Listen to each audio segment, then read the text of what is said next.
you are taking a position that basically prefers building homes and, you believe, creating jobs over the continued use of this land for agricultural purposes in the way in which it's currently being used, correct?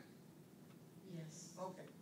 Now, can you tell me where in the state constitution is there an explicit provision that authorizes your department, or the Land Use Commission, or any agency of the state of Hawaii to favor building houses or building highways over preservation of prime agricultural lands?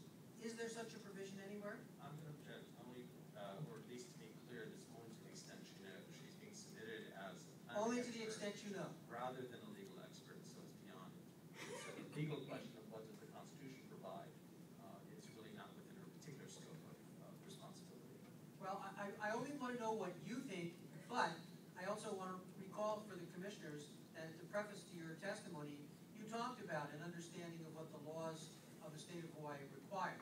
So, as a preface, why don't you tell me, is there anything in the Constitution comparable to the provision I've read to you for protection of agricultural lands that authorizes you to act in a manner to encourage development of houses and building of highways?